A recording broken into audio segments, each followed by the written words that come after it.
Oh, it's working, Kim. Yay. Hello. We've had some technical issues and the Facebook wasn't working. The Facebook. The Book of Faces. I don't feel like I can open my mouth at the moment. Wow. I was trying to do this while my boy was still in the car, but because of the technical issues we didn't get to. And it may be something that you could tell the children's this morning before they go to school, and we're talking about keeping the beat. It wasn't a spelling mistake. I spelled it that way for a reason, for those teachers out there who are picking me up on my spelling and grammar. So keeping the beat, if you can keep this in mind and do some work around each of these letters. So B-E-E-T stands for be, believe. And if we can go into any learning activity, or any activity really, and we can keep the beat and be, believe, the first step is that we need to have that understanding that we can do something, whatever it is. And I know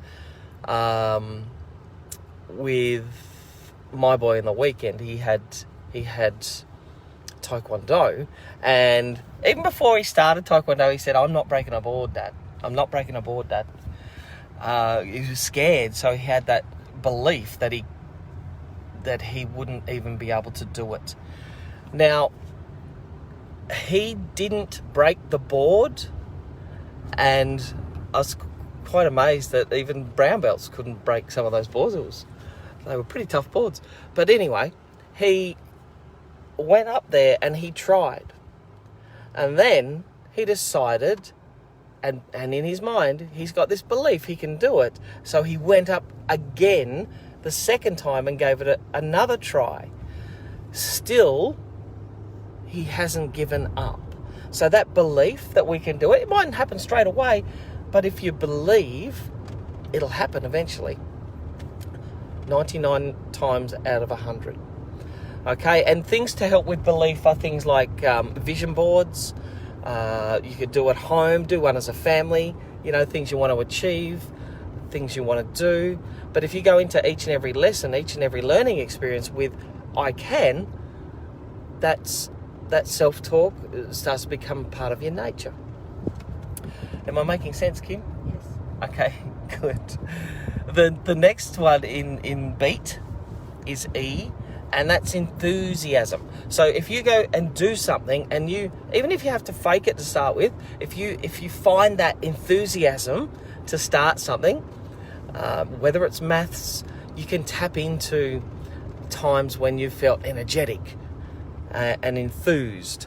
And if you're doing that, if you're going into any learning experience with that enthusiasm, it then produces emotion and activity, which will produce chemicals that help cement information. So that's the next E, emotion.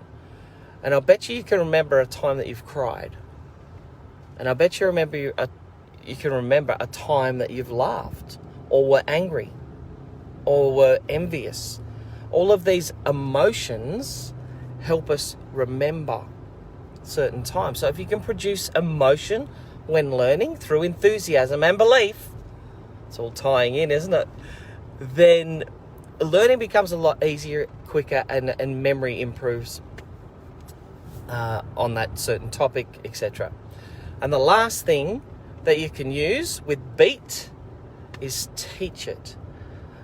Yesterday, Callum came home and he said, no, he wrote it on Dojo, I think. Is that right? No, he asked kilogram. me. Oh, he asked you.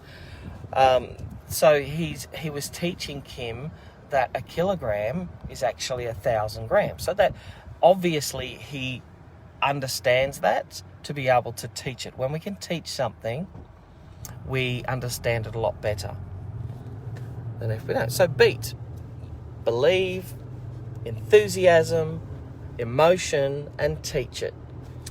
There you go. That's my little gem for the day. So keep the beat with the kids. Doesn't matter what you do really, whether it's sport, whether it's school, whether it's Monopoly. Keep the beat. All right. Anything you'd like to add, Kim?